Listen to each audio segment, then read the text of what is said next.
Let me ask you a question. What is the cost of a lockdown? What is the cost of a lockdown? We've heard about the benefits. We've heard about the lives that we are saving, the cases that are not being transmitted. But what is the real cost? Well, there's a study out today from the Legatum Institute that shows us just one aspect of those costs, and it's this.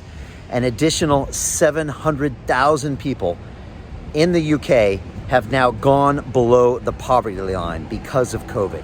120,000 of those people are children.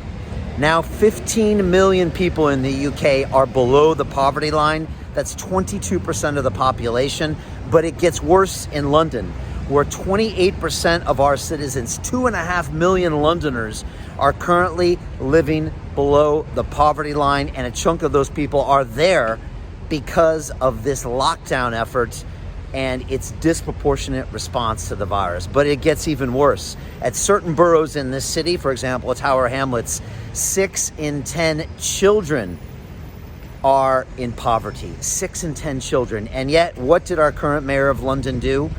He said all boroughs go as one into lockdown. He said all 32 boroughs, when only half were actually hitting the metrics that qualified as lockdown. This is a month ago. He said we all go as one, shutting the economy down and pulling more families and more children into poverty. This is only one of the many, many, many costs to these agendas of our politicians to shut our economy down when the evidence doesn't present it. The science says our hospitality sectors can open. The science says our gyms can open.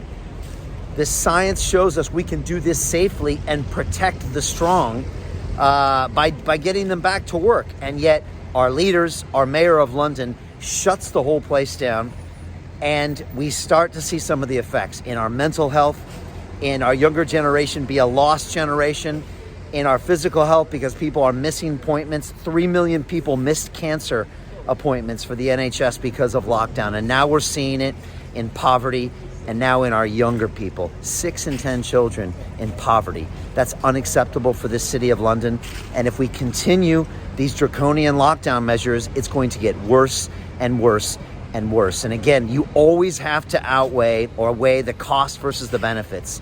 And some studies have shown that the cost-benefit ratio of this lockdown currently is 10 to 1.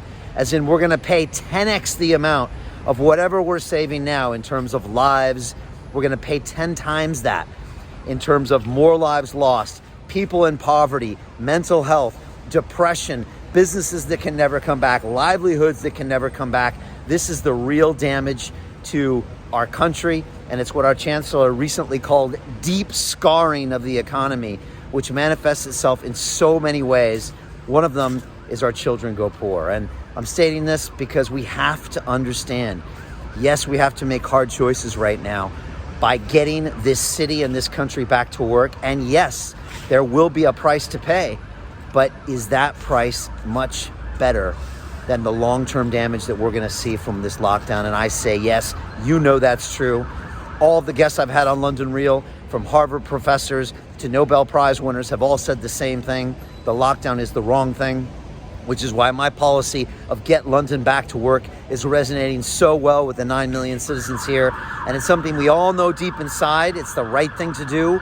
We know we can do it. So let's elect leaders that allow us to get London back to work. Leave me your comments below. Let's make this change. Let's get all these children out of poverty. This is unacceptable. You and I are responsible. Let's make the change. Thank you.